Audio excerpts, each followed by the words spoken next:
Hi everyone, welcome to the first video from the Deliberate Developer. In this series of videos, we are going to talk about techniques we can use that will help us learn more effectively. Let's start off with a scenario. It's 8 a.m. Monday morning, and you have just spent the weekend cramming a course on the next greatest framework, library, or technology. It is time to start working on that new project. You get started, and immediately you have to bring up a browser, go to Google, and start searching. Over the weekend, as you were working through the course, you could swear that you knew the material, but not now. What gives? Has this ever happened to you? It's happened to me. The cool thing is, it's perfectly normal. You did know it, but you were using your short term memory to build a mental model on the new material. Courses and books expose you to new technology, but they do not encourage skill mastery. Courses can and should be used as a component in learning, but just because you take a course doesn't mean that you know the material. In this video, I want to try to answer two questions. First, why do we forget what we just learned? Second, is there a way to help us remember what we learned? So, who am I? Why am I talking about this? My name is Douglas Hirsch. I taught myself C++ when I was 12 years old, and after that, I just couldn't stop writing software. I've worked in the software development industry for about 17 years, and I was an instructor at a coding boot camp for nearly a year. Why did I become an instructor at a boot camp? I wanted to learn how people learned by teaching. I have learned a lot over the years. Learning how to learn was the most important. So let's attempt to answer the first question. Let's talk about memory for a minute. Memory is all about encoding, storage, and recall.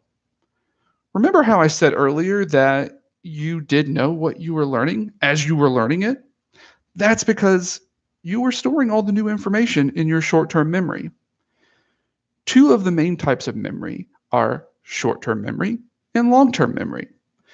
When you are reading a book or watching a course, you are using your eyes and ears to bring in new information. This is called encoding. Short-term memory lasts for less than a minute, but it can lull you into thinking that you understand what you are learning. The challenge is getting information from your short-term memory into your long-term memory. That is the storage portion. I don't want to bore you with all the details, but it really comes down to this. Learning something new, whether it be in software development or anything else, is like building up a muscle. The more you do it, the stronger you get. It was the one differentiator that set apart the successful students versus the unsuccessful students that I had while teaching. To learn a new language, framework, or library, you have to use it. Right now, you might be thinking that you already knew this. You might even say that this is called practice or experience. And I would say that you are correct, but it is how you practice that can accelerate your learning. Now, let's attempt to answer the second question. How do we learn new information effectively? As I said before, it comes down to how you practice that will help you move the information from short-term memory to long-term memory. Now, this is where deliberate practice comes into play. My favorite book on deliberate practice is Peak: Secrets from the New Science of Expertise by Anders Ericsson. Anders' first research into deliberate practice was released in a paper dating all the way back to 1993. Basically, what Anders was saying was that people assumed that we are endowed with some sort of latent talent at birth. But from his research, he showed that isn't true. The people who had attained the most expertise had done so through practice, but not just any sort of practice. By now, you are probably asking what the difference is between practice and deliberate practice. Anders defines deliberate practice as not just practicing the skill over and over again, But breaking a skill down into chunks and deliberately practicing those skill chunks and then trying to practice that skill at a more advanced level. Doing this on a regular basis will make you better at the skill that you are trying to attain. Now, here's the question. How do we use deliberate practice in software development? The reason I said earlier that books and courses are good components to skill mastery is that they break down a skill into chunks for you. You can start down the path to deliberate practice with any course that you are taking or book that you are reading. Here are 5 simple steps to get you started. The next time you take a course, try this. Go all the way through it. Second, make notes about the steps that the author took to put the example project together and what location in the course or book so that you can refer back to it if you need. Now, remember, we're not trying to put down the how. We want to put down the what needs to be done. Now, 3, come up with a project that is similar to the project from the course.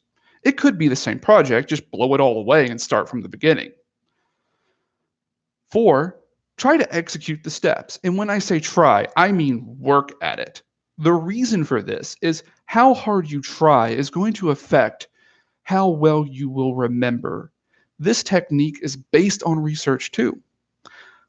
5, if you cannot remember how to execute a step, then refer back to the course or book. The really cool thing about going through all of these steps is that just trying to remember something and going back and getting the answer later reinforces the memory. One more thing about deliberate practice is the idea of feedback. With programming, we have a feedback loop built in. Does your program do what you expect? If so, you're doing it right.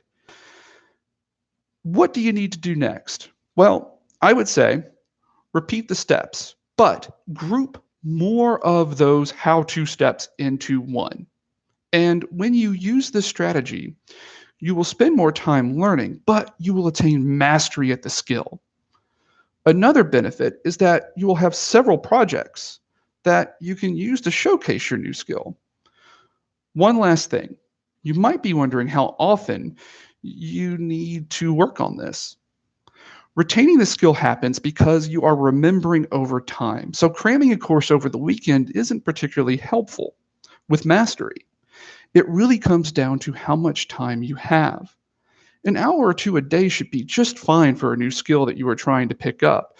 But if you have more time, you can just iterate through the steps defined above more often until you feel like you have mastered the skill. Deliberate practice and concepts like it are what the deliberate developer is all about.